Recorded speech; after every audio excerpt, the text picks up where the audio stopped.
Halo semuanya, perkenalkan saya Devina Dewantari dari jurusan Sistem Informasi Institut Teknologi 10 November. Di episode kali ini kita akan mempelajari tentang proyek-proyek TI. Ikuti terus ya.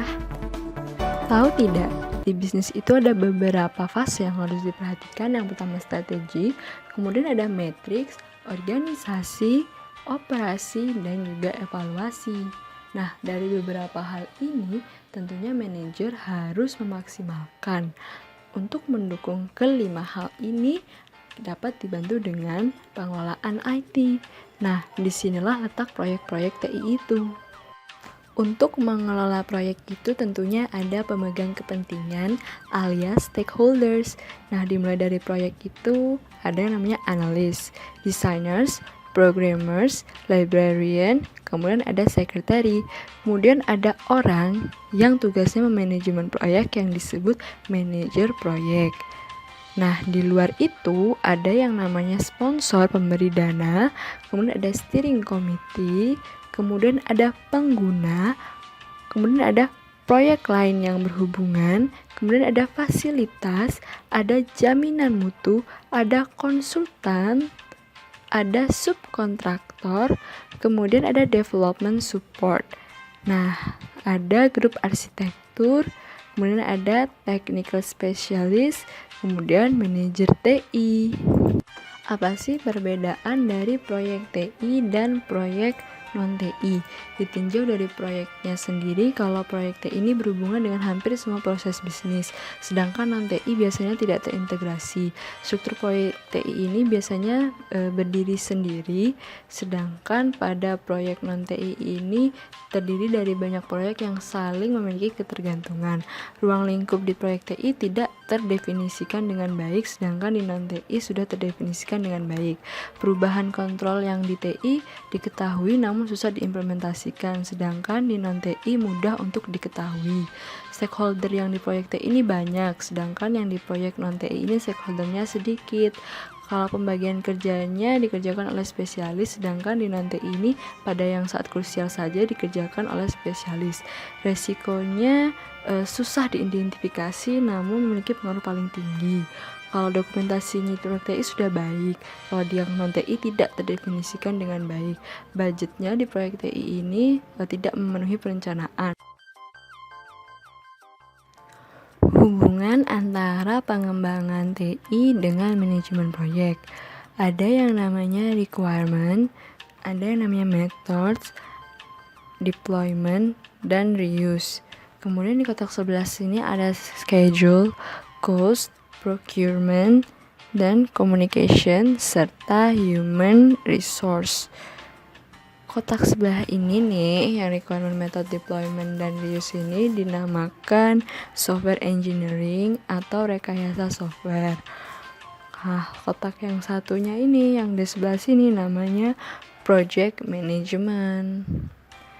Perpaduan antara software engineering dan project management nih membentuk apa yang kita sebut sebagai scope, change management, kemudian ada quality atau kualitas, kemudian ada risk.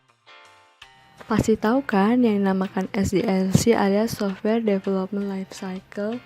Ini nih yang waktu kita pelajari di DDPL dulu. Di proyek ini juga ada namanya waterfall. Nah, kayak gini bentuknya waterfall. Dimulai dari project initiation, kemudian ada feasibility study alias studi kelayakan, sistem analisis, sistem design, build and test, kemudian ada implementation, serta review or maintain. Setiap proses ini harus diselesaikan terlebih dahulu sebelum ke stage selanjutnya. Jika ada masalah harus kembali ke stage sebelumnya hingga beres. Tidak boleh ada kekurangan sebelum stage selanjutnya. Waterfall ini cocok untuk high quality software. Kemudian kelemahannya ini merupakan development method yang paling lama karena harus bertahap. Cocoknya digunakan untuk proyek yang harganya sudah fix. Kemudian model SDLC yang lain ada spiral. Ini bentuknya spiral. Di spiral ini ada versioning, misalnya version V0,1, V1, V2. Nah, dimulai dari sini jalannya ke sini. Ada customer requirements, planning, trade-off analysis, engineering, release to market, dan customer feedback untuk menghasilkan sebuah produk. Nah, kelebihannya ini lebih cepat daripada waterfall yang tadi. Tapi kekurangannya biasanya banyak risiko karena ketidakstabilan requirement. Sehingga cocoknya nih untuk insentif kontrak. Kemudian ada SDLC yang namanya model evolutionary. Bentuknya nih kayak gini nih. Nah, ada version. Jadi setiap version ini memiliki requirement subset tersendiri. Jadi ada requirement subset 1, 2, 3. Nah, kemudian ada design, code, and test tersendiri juga nih. Versionnya bakal terus berjalan hingga ada requirement yang diinginkan. Keuntungannya dia pengembangannya lebih cepat untuk aplikasi yang kecil. Tapi kelemahannya desainnya ini memiliki masalah karena setiap version akan berbeda-beda. Sehingga yang ini cocok untuk smaller systems. SDLC berikutnya ada model incremental. Nah, model incremental itu kayak gini nih bentuknya. Ini terdiri dari versioning, version 1, 2, dan seterusnya. Ini merupakan masukan dari version berikutnya.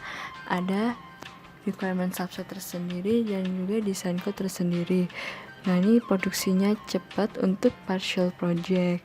Tapi kekurangannya nih, karena versinya beda-beda ini, maka ada contract issues. Cocok untuk pengembangan rapid phase project. Kemudian ada fase pengembangan proyek TI. Ini ada daftar fasenya, dimulai dari study and planning hingga ke fase audits. Untuk alokasinya, ini adalah seberapa banyak kita menghabiskan waktu di fase tersebut. Ternyata yang paling lama ada di software coding and testing dan software integration testing. Nah, pada tahu kan ERP, Enterprise Resource Planning alias PSDP nih kalau mata kuliah di SI. Ternyata ini tuh bukan proyek TI. Nah, apa dong? Ternyata ini namanya proyek perusahaan. Kenapa sih? Karena ini tuh gak cuma membangun TI, tapi lebih kompleks lagi. ERP ini mendefinisikan integrasi proses bisnis. Kemudian dia juga membangun sistem informasi baru serta menyelaraskan organisasi dengan SDM. Akhirnya selesai juga episode kali ini. Terima kasih ya sudah menyaksikan. Semoga bermanfaat. Salam MPTI.